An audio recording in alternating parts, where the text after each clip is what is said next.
Oke, kita kembali lagi ke Jujutsu Kaisen. Nah, masa lalu Yuta Okkotsu menciptakan latar belakang karakter yang mendalam dan menggambarkan bagaimana dia mengatasi trauma masa lalu dan menghadapi tantangan yang dihadapinya sebagai penyihir Jujutsu kan. Perjalanan dalam pertumbuhan sebagai karakter utama dalam Jujutsu Kaisen kala itu menambah dimensi emosional dan kompleksitas cerita secara keseluruhan.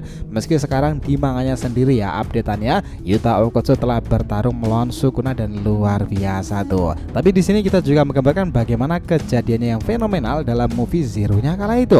Sebagai orang yang pernah berperan nih karakter utama dalam movie Zero, Yuta sendiri memanglah spesial karena dialah yang mengalahkan main villainnya Suguru Geto. Kombinasinya dengan Rika membuat Geto sendiri tak mampu menghadapinya nih. Kisah Yuta kembali muncul di cerita terbarunya setelah ia tak ada di season pertama.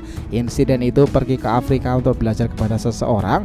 Bagaimana cerita lengkap Yuta Okkotsu ini sama yang begitu spesial dan sangat diakui kekuatannya oleh Satoru Gojo.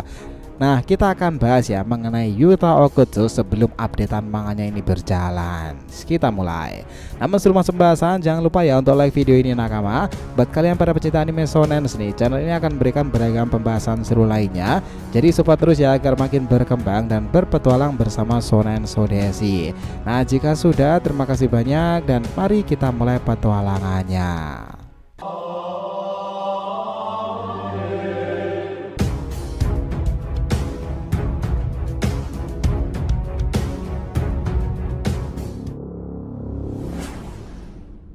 Gini teman-teman, Yuta Okkotsu itu adalah karakter utama dalam seri Tokyo Metropolitan Magic Technical School Jujutsu Kaisen Zero yang merupakan parakuel dari Jujutsu Kaisen. Ia adalah siswa dari sekolah kedua Jujutsu dan memiliki kekuatan roh jahat yang sangat kuat dalam dirinya. Yuta memiliki masa lalu yang cukup tragis ya. Dalam upaya untuk membantu teman sekelasnya, dia tanpa sengaja melepaskan kutukan berbahaya yang menyebabkan kematian. Akibatnya Yuta pun diasingkan dan ditinggalkan oleh teman-temannya sendiri. Merasa bersalah atas kejadian tersebut, kemudian Yuta ini bertemu dengan Rika Orimoto, seorang gadis yang meninggal akibat kutukan roh jahat itu. Rika menjadi roh pendamping dalam diri Yuta yang memberikan dukungan serta kekuatan padanya. Namun hal ini juga memperparah keadaan Yuta karena keadaan Rika yang kuat membuatnya kesulitan mengendalikan kekuatan roh jahatnya loh. Dalam cerita Jujutsu Kaisen, Yuta kisahnya berjuang untuk belajar mengendalikan kekuatan roh jahatnya itu dan menemukan cara untuk hidup dengan kutukan. Dia bergabung dengan sekolah kedua Jujutsu dan menjadi murid dari Satoru Gojo, seorang ahli Jujutsu yang sangatlah kuat pula. Nah, melalui latihan dan petualang bersama teman-temannya, Yuta ini berusaha mengatasi masa lalunya dan menemukan tujuan hidupnya sebagai seorang penyihir Jujutsu yang baru. Karakter utama dalam parakuel Jujutsu Kaisen ini, cerita tentang Yuta Okkotsu menggambarkan perjalanan dan pertumbuhan sebagai seorang Jujutsu kuat dan begitu kompleks. Di awal kemunculannya dalam movie Zero itu, dia memiliki energi kutukan yang sangat melimpah sampai dengan fakta dia masih terkoneksi dengan sosok kuat seperti Gojo, dan sudah pasti orang ini bukanlah sembarangan.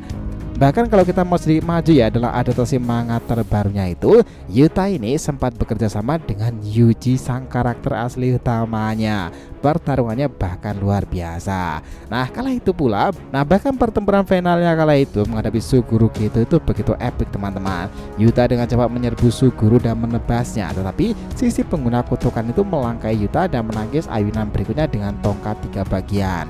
Rika berada di belakang Geto tapi dia mampu memblokir serangannya. Baik Yuta dan Rika melanjutkan dengan serangan mereka berikutnya, tetapi Suguru itu memblokir katana dan taring Rika dengan bagian tongkat yang berbeda pada saat yang bersamaan.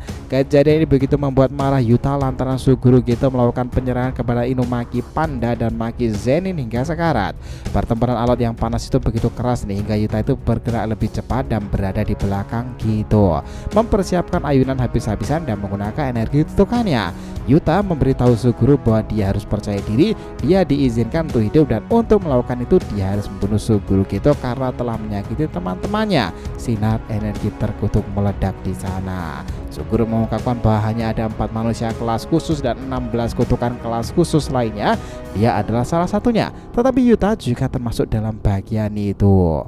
Nah, di sana nih hingga gitu tuh akhirnya mengeluarkan 4000 roh kutukan pada serangan maksimum Uzumakinya.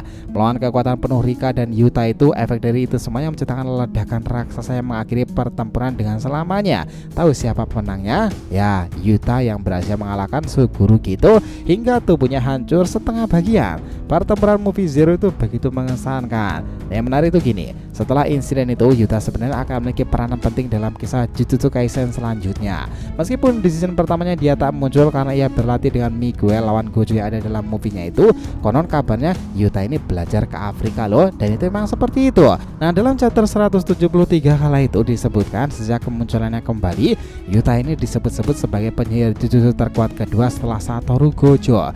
Semua orang mungkin penasaran kekuatan Yuta ini kenapa begitu mengesankan dan kenapa pula ia digadang-gadang sebagai anak emasnya.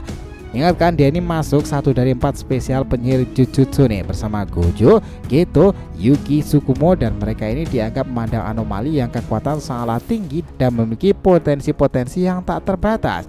Nah, dia dianggap anak emas karena dikatakan memiliki energi kutukan yang lebih tinggi dan lebih besar daripada gurunya Satoru Gojo loh. Yuta memiliki volume yang gila dalam energi Jujutsu Kaisen, bahkan lebih tinggi dari Gojo yang notabene penyihir Jujutsu terkuat di dunia saat ini.